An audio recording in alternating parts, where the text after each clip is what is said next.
বিৰচিবু নমসিদ্ধ কথা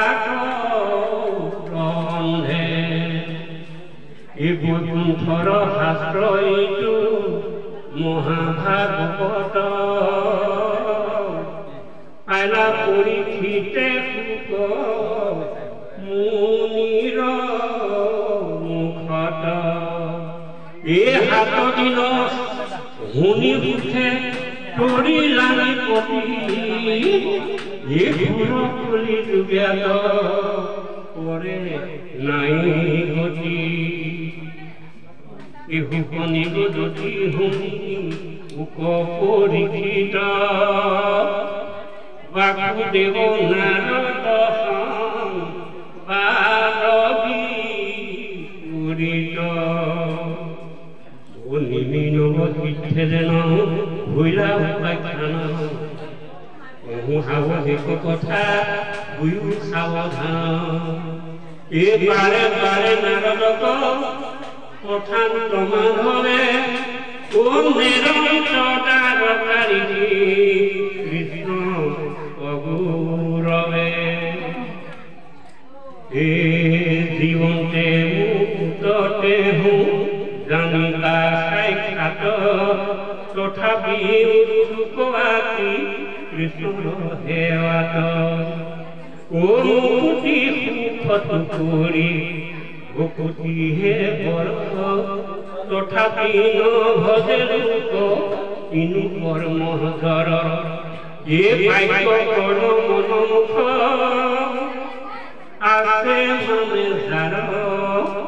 কৃষ্ণ ভকতিত সমস্তৰে অধিকাৰ কৃষ্ণ পদ পংকজক ভজে ব্ৰহ্মাহৰে নৰতন পায়াতে ৰে নপামৰে ওয়ে স্থানে মনুষ্য মৃত্যুৰ নেৰা হাত তথাপি নভুজি মৰে কৰি আত্মঘাত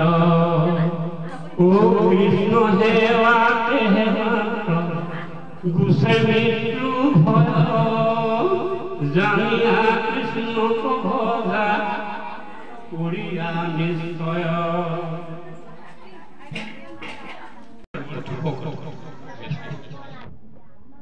এদিনে কোনাৰদ গলা বসুদেৱ ঘৰে দেখি বসুদেৱে তাক পুছিলা আদৰে হেৰি কৰিব যদি আপোনালোকে কিবা আসনে গুচাই বুলিলা বিনয়ে বাক্য নাৰদ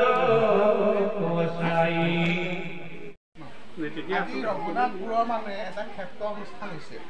যিটো ক্ষেত্ৰত মানে জীৱ আত্মা পৰাত্মা মিলন হৈছে আজি সেই বসুদেৱ আৰু নাৰদৰ মহন্ত দুজন মুখামুখ হৈছে সেনেকুৱা এই মহন্তৰ পৰা আজি তাত সপ্ৰেম ভকতি কথা ওলাব আজি সেই ৰঘুনাথপুৰৰ বাসকলে বহুত কায়ে কষ্টৰে এই অনুষ্ঠানভাগ নিৰ্মাণ কৰি ভকতৰ হৃদয় কমলতা ব্যক্ত কৰি নাম ধৰ্ম প্ৰতিষ্ঠা কৰাইছে প্ৰতিষ্ঠা কৰাৰ পাছতে কল্পটোৰ ভাগৱত ভকতৰ যোগেদি কীৰ্তন আৰু শ্ৰৱণ কৰিছে তেখেতক সকলো উপকৃত হ'ব লগতে আমি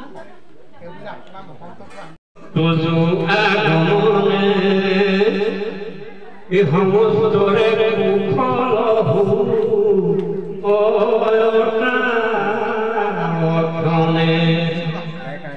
জীবতাটো পৰিশেষ সাধুজন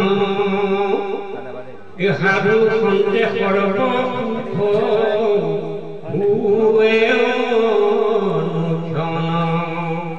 বিপৰীতে আমাৰ যেনেকৈ হাত এখন এইফালে এখন আৰু পিঠি এইফালে এটা পিঠি নহয় গতিকে দুইটা পিঠি নহয়তো হাতে নহয় গতিকে ভাল আৰু বেয়া আমাৰ দৰকাৰ আছে কথা হ'ল কি সেইকাৰণে আমাক বেদেই কৈছে এই শাস্ত্ৰসমূহে কৈছে আমি যদি চাওঁ ইয়াতে কাম হয় এই বেদস্তুতিত আচলতে ধুনীয়াকৈ কৈছে বেদৰ সুন্দৰ বাদ মুকুন্দ ভূপতি নাই বেদে কি কৈছে আচলতে ঈশ্বৰ মানে সহস্ৰ নামৰ ভিতৰত এই মুকুন্দ আচলতে ঈশ্বৰৰ নাম মুকুন্দ ভূপতি ইয়াক জানিলে মানে ইয়াৰ কি হয় এই কথাষাৰ যদি আচলতে আমি জানি পাওঁ বুজি পাওঁ তেতিয়া কি হয় ইহাক জানিলে এই কথাটো যদি আমি বুজি পাওঁ তেতিয়া কথা হ'ল কি আমাৰ মনৰ পৰা সংশয়খিনি দূৰ হয় আৰু ইয়াক যদি নাজানো তেতিয়া কি হয়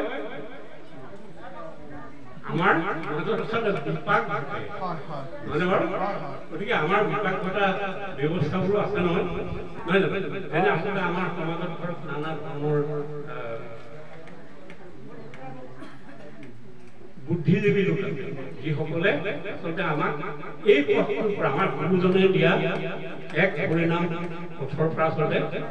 অন্য ভাৱে গতি কৰাবলৈ খুব চেষ্টা কৰে গতিকে আমি সেইসকলৰ পৰা সাৱধান হৈ আমি গুৰুজনাই দিয়া এক নাম ধৰ্মত আচলতে আমি আমাৰ এই আগৰ আমাৰ আৰু নহৈলা বৰ্ষপতি এইটোকে এটা কথা নকলে অকমান মানে মনটোৱে বুলি কয় আমি আচলতে এইটো জন্মতে কেতিয়াবা ধৰক আমাৰ এই বাঘজনৰ কথা এই বাঘজনে যেনিবা কথা হ'ল কি অকমান অসুখত ভুগিলে মানে অলপ কষ্ট পালে তেতিয়া আচলতে কথা হ'ল কি আমাৰ মানে আমাক বেয়া পোৱা মানুহসকলে কি কয় দেখিছে না এই মানুহটোৱে এখন হৰিনাম নামত থাকি এইটো দেখিছে কেনেকৈ কষ্ট পায় এনেকুৱা কিছুমান আচলতে বাক্য শুনিবলৈ আমি পাওঁ গতিকে সেই কথাবোৰলৈ আচলতে মানে মন কাম দিব নালাগে হয়নে বাৰু কাৰণ হৰিনামটো কথা হ'ল কি পৰম্পৰ দিশ এই তাৰ প্ৰমাণটো এই আমাৰ ধৰক এই ভাৰত ধৰক বোলা মানুহজনে তিনিটা জন্মতে আচলতে ঈশ্বৰৰ লগত বিলীন আৰু ঠিক তেনেকৈ আমি ভাগৱতৰ আৰম্ভণিতে কোৱা নাই বাৰু নাৰদৰ কথাটো নাৰদে কথা কেইটা জন্মত আচলতে লৈছিলে বা প্ৰথমে আপোনাৰ দাসী আছিলে হয় নাৰদ হ'লগে হয় তাৰপিছত দেৱৰ্ষি নাৰদ মানে ঈশ্বৰৰ পাৰিষদ গতিকে এইখিনি আমাৰ গতিকে আমি ধৰক কিবা এটা অসুখত ভুগি মানে আমি কষ্ট পালে আমি আৰু ভগৱানক চিধাত দি থাকিব নালাগে কাৰণ আমাৰ নিজৰ কৰ্ম ফলতহে আচলতে আমি সেইখিনি